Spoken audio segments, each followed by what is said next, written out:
ಇನ್ನು by election result ಬಗ್ಗೆ exit poll ಭವಿಷ್ಯವನ್ನು ನುಡಿದಿದೆ. ಕಾಂಗ್ರೆಸ್ 1, ಎನ್ಡಿಎಗೆ 2 ಸ್ಥಾನ ಅಂತ ಪಿ ಮಾರ್ಕ್. ಇದು ಒಂದು ಖಾಸಗಿ ಏಜೆನ್ಸಿ ಇದು. ಕಾಂಗ್ರೆಸ್ 1 ಸ್ಥಾನ, ಎನ್ಡಿಎಗೆ 2 ಸ್ಥಾನ ಅಂತ ಪಿ ಮಾರ್ಕ್ ಹೇಳ್ತಾ ಇದೆ. ಈಗಾಗಲೇ ನಾವು ಹೇಳಿದಾಗೆ ಕಾಂಗ್ರೆಸ್ 1 ಅಂದರೆ ಅದು ಸಂಡೂರಿನಲ್ಲಿ ಕಾಂಗ್ರೆಸ್ ಗೆಲುವು ಅಂತ ಪಿ ಮಾರ್ಕ್ ಸಮೀಕ್ಷೆ ಒಂದು ಕಡೆ ಹೇಳ್ತಾ ಇದೆ. ಇನ್ನು ಶಿಗ್ಗಾವಿ ಮತ್ತು ಚನ್ನಪಟ್ಟಣ ಎನ್ಡಿಎ ಗೆಲ್ಲುತ್ತೆ ಅಂತ ಇದೇ ಪಿ ಮಾರ್ಕ್ ಈಗ ಮತ್ತೊಂದು ಅಲ್ಲಿ ಸಮೀಕ್ಷೆಯನ್ನು ಮಾಡಿದೆ. ಸಂಡೂರಿನಲ್ಲಿ ತುಕಾರಾಂ ಪತ್ನಿ ಅನ್ನಪೂರ್ಣಗೆ ಗೆಲುವು ಅಂತ ಸಮೀಕ್ಷೆ ಒಂದು ಕಡೆ ಹೇಳ್ತಾ ಇದೆ.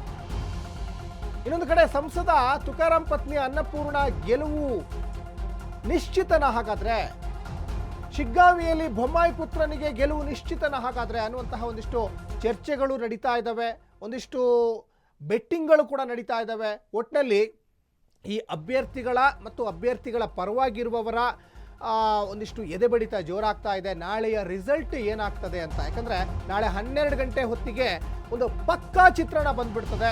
ಇನ್ನೊಂದು ಕಡೆ ಇಲ್ಲಿ ಭರತ್ ಬೊಮ್ಮಾಯಿ ಮೊಟ್ಟ ಮೊದಲ ಬಾರಿಗೆ ಚುನಾವಣೆಯನ್ನು ಎದುರಿಸ್ತಾ ಇದ್ದಾರೆ. ಇನ್ನೊಂದು ಕಡೆ ಅನ್ನಪೂರ್ಣ ತುಕಾರಾಂ ಮೊಟ್ಟ ಮೊದಲ ಬಾರಿಗೆ ಚುನಾವಣೆಯನ್ನು ಎದುರಿಸ್ತಾ ಇದ್ದಾರೆ. ಅದರಲ್ಲೂ ಹೇಳಿ ಕೇಳಿ ಈ ಸಂಡೂರು ವಿಧಾನಸಭಾ ಕ್ಷೇತ್ರದಲ್ಲಿ ಇದುವರೆಗೂ ಕೂಡ ಮಹಿಳಾ ಅಭ್ಯರ್ಥಿಗಳು ಗೆದ್ದಿರುವ ಇತಿಹಾಸವೇ ಇಲ್ಲ. ಈ ಬಾರಿ ಗೆದ್ದರೆ ಭಾಳ ಸಾಕಷ್ಟು ಪ್ರಥಮಗಳಿಗೆ ಕಾರಣ ಆಗ್ತಾ ಹೋಗುತ್ತೆ. ಸಂತೋಷ್ ಲಾಡ್ ಅವರ ಒಂದು ಬೆಂಬಲ, ಈ ತುಕಾರಾಂ ಅವರ ಒಂದು ಬೆಂಬಲ, ಎಲ್ಲ ಬೆಂಬಲದೊಂದಿಗೆ ಅನ್ನಪೂರ್ಣ ತುಕಾರಾಂ ಈ ಬಾರಿ ಗೆದ್ದು ಬೀಗ್ತಾರೆ ಅನ್ನುವಂತಹ ಒಂದಿಷ್ಟು ಸಮೀಕ್ಷೆಗಳು ಹೊರಗಡೆ ಬಂದಿದ್ದಾವೆ. ಜನಾರ್ದನ್ ರೆಡ್ಡಿ ಎಂಟ್ರಿ ಕೊಟ್ಟರೂ ಕೂಡ ಎಲ್ಲೋ ಒಂದು ಕಡೆ ಬಂಗಾರು ಹನುಮಂತು ಪರವಾಗಿ ಸಾಕಷ್ಟು ಪ್ರಭಾವ ಬೀರಿಲ್ಲ. ಕ್ಷೇತ್ರದ ಜನತೆ ಹತ್ರ ಇವರು ಮತದಾನ ಸರಿಯಾಗಿ ಮಾಡಿಲ್ಲ ಅನ್ನುವಂತಹ ಒಂದಿಷ್ಟು ಅವಿಶ್ವಾಸವನ್ನು, ಅಸಮಾಧಾನವನ್ನು ಸ್ವತಃ ಬಿಜೆಪಿಯ ಅಭ್ಯರ್ಥಿ ಬಂಗಾರು ಹನುಮಂತೆ ಒಂದು ಕಡೆ ಹೇಳ್ತಾ ಇದ್ದಾರೆ.